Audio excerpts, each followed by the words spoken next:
اعوذ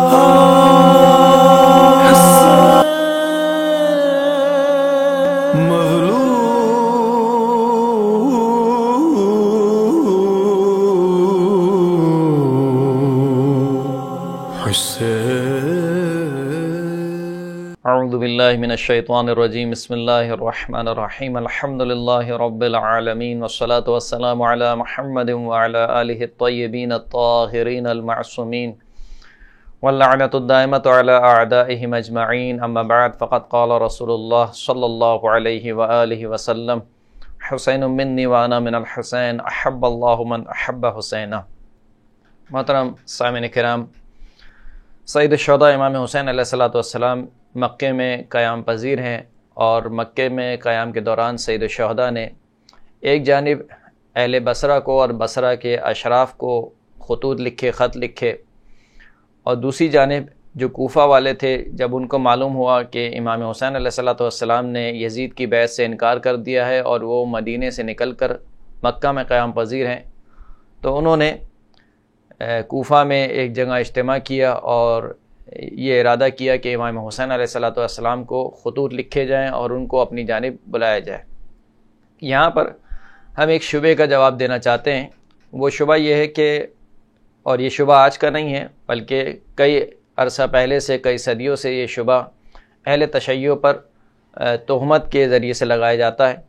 وہ یہ کہ شیعوں نے ہی امام حسین کو خط لکھے، شیعوں نے ہی امام حسین علیہ السلام کو بلایا، اور شیعوں نے ہی نعوذ باللہ امام حسین علیہ السلام کو قتل کر دیا۔ گویا یہ شیعہ خود امام حسین کے قاتل ہیں اور خود اپنے کیے پر نادم ہوتے ہیں، تو امام حسین علیہ السلام پر روتے ہیں۔ تو عزیزان گرامی، اگر آپ کو اس شبے کو تحلیل کرنا ہے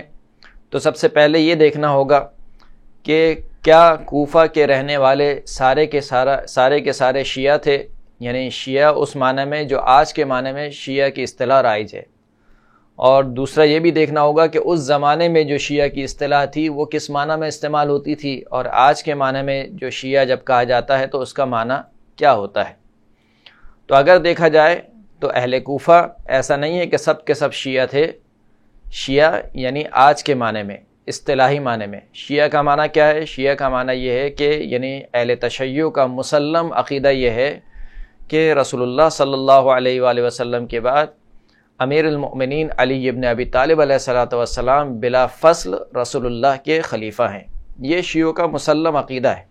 یعنی اگر کوئی اس عقیدے کو نہیں مانتا، اس کا مطلب یہ ہے کہ وہ سب کچھ ہو سکتا ہے مگر یہ کہ شیعہ نہیں ہو سکتا۔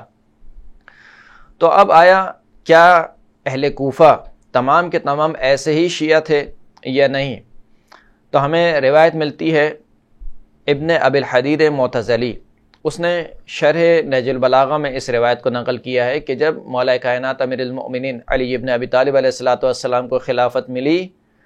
تو کوفہ کو اپنا دارالخلافہ بنایا، اور جب کوفہ کو اپنا دارالخلافہ بنایا تو ماہ مبارک رمضان کے درمیان مولا کائنات کو خبر ملی کہ کچھ لوگوں نے جامع مسجد یعنی کوفہ میں جو ہے وہ اجتماع کیا ہے، اور وہ ماہ رمضان کی جو نفل نمازیں ہیں وہ جماعت کے ساتھ پڑھنا چاہتے ہیں، جس کو آج کل تراویح کہا جاتا ہے۔ جب مولا کائنات کو یہ خبر ملی تو مولا کائنات نے امام حسن مجتبیٰ علیہ السلام کو بھیجا اور کہا کہ ان کو جا کے روکو اور کہو کہ یہ جو نفل نمازیں ہیں جماعت کے ساتھ نہیں پڑھی جائیں گی، یہ جماعت کے ساتھ پڑھنا بدعت ہے۔ جیسے ہی امام حسن مجتبیٰ علیہ السلام مسجد میں پہنچے اور لوگوں کو منع کیا تو ایک مرتبہ لوگوں نے بلند آواز سے کہنا شروع کیا کہ واہ عمرہ، واہ سنت عمرہ، یعنی ایک طریقے سے تعسف کیا اور اظہار افسوس کیا کہ سنت عمر جو ہے یہاں پر پامال ہو رہی ہے۔ تو اس واقعے سے یا اس روایت سے دو چیزیں واضح ہو گئی کہ ایک تو جو وہاں کے رہنے والے تھے ایسا نہیں تھے کہ سب کے سب شیعہ تھے، کہ اگر سب کے سب شیعہ ہوتے تو شیعہ کبھی بھی تراویح نہیں پڑھتے ہیں، نفل نمازیں جماعت کے ساتھ ادا نہیں کرتے ہیں اور جماعت کے ساتھ ادا کرنے کو بدعت سمجھتے ہیں۔ اور کوئی بھی ایسا دور نہیں گزرا ہے کہ جس میں شیعہ حضرات جو وہ تراویح پڑھتے ہوئے آپ کو دکھائی دیے ہوں یا ماہ مبارک رمضان کی نفل نمازوں کو جماعت سے پڑھتے ہوئے دکھائی دیے ہوں، جبکہ یہ افراد کوفہ میں جمع ہو رہے ہیں تراویح پڑھنے کے لیے۔ دوسرا، جب امام ان کو منع کر رہے ہیں، امام حسن مجتبیٰ ان کو منع کر رہے ہیں، تو یہ خلیفہ ثانی کے جو سنت ہے اس کو ضائع ہونے پر افسوس کا اظہار کر رہے ہیں، جبکہ اہل تشیع کا مسلم عقیدہ یہ ہے کہ وہ رسول اللہ کے بعد یعنی اگر ان کی نگاہ میں کوئی سنت ہے تو وہ رسول اللہ کی سنت ہے، اس کے بعد وہ کسی کی سنت کو سنت نہیں مانتے ہیں۔ امام محافظ سنت ہے، خود امام بھی کسی سنت کو ایجاد نہیں کرتا ہے۔ بہرحال تو اس روایت سے یہ بات واضح ہو گئی۔ پھر اگر آپ آگے چل کے دیکھتے ہیں کہ جب امام علی علیہ الصلوۃ والسلام کی شہادت واقع ہوتی ہے تو اگر کوفہ کے رہنے والے سارے کے سارے شیعہ تھے تو پھر کیوں رات کے وقت مولا کائنات کا جنازہ اٹھایا گیا؟ دن دہاڑے امام کا جنازہ اٹھانا چاہیے تھا اور عالی شان طریقے سے امام کا جنازہ اٹھانا چاہیے تھا، لیکن رات کے وقت امام کا جنازہ اٹھایا گیا۔ اور جنازہ اٹھانے کے بعد امام کے لیے کوئی ایک قبر نہیں کھودی، کئی قبریں کھودی گئی تھیں، یہاں تک کہ اونٹ کو سوار کیا گیا تھا اور اس کو ایسا نمایاں کیا گیا تھا کہ جیسے امام کے جنازے کو کہیں اور کوفہ سے باہر لے جایا جا رہا ہے۔ تو یہ کام کیوں کیا گیا؟ اگر سارے کے سارے شیعہ تھے، امام علی کے چاہنے والے تھے، تو انہیں کیا خوف تھا مولا کائنات کے جنازے سے؟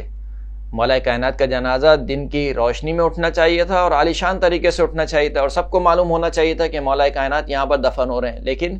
مولا کائنات کے جنازے کو رات میں اٹھایا گیا اور کئی قبریں کھودی گئیں تاکہ کسی کو معلوم نہ ہو کہ امام کو کہاں دفن کیا جا رہا ہے۔ اور یہی وجہ ہے کہ 40 ہجری سے لے کر تقریباً سن 100 ہجری تک، یعنی امام جعفر صادق علیہ الصلوۃ والسلام کے زمانے تک، امام کی قبر، امام علی علیہ الصلوۃ والسلام کی قبر مخفی رہی ہے۔ کسی کو معلوم نہیں تھا کہ امام کہاں دفن ہے، سوائے خاص شیعوں کے اور امام علیہ الصلوۃ والسلام جو مولا کائنات کے بعد امام ائمہ اطہار تھے، ان کو معلوم تھا کہ امام کہاں دفن ہے، ان کے علاوہ کسی کو معلوم نہیں تھا۔ تو یہ اتنے عرصے تک، یعنی 60 سال کا عرصہ بہت عرصہ ہوتا ہے، 60 سال کے عرصے تک امام علی کی قبر مخفی رہی ایک ایسے شہر میں کہ جہاں پر آپ کے بقول سارے کے سارے امام علی کے شیعہ ہیں۔ تو یہ بہت عجیب سی بات ہے کہ جہاں کے رہنے والے سارے کے سارے شیعہ ہوں، وہاں پر انہی کی قبر جو ہے وہ مولا کائنات کی قبر مخفی رہے، ان کا جنازہ رات میں اٹھایا جائے اور ان کے لیے کئی قبریں کھودی جائیں تاکہ کسی کو پتہ نہ چلے کہ وہ کہاں پر دفن ہے۔ تو یہ تمام کے تمام شواہد اس بات کی طرف اشارہ کرتے ہیں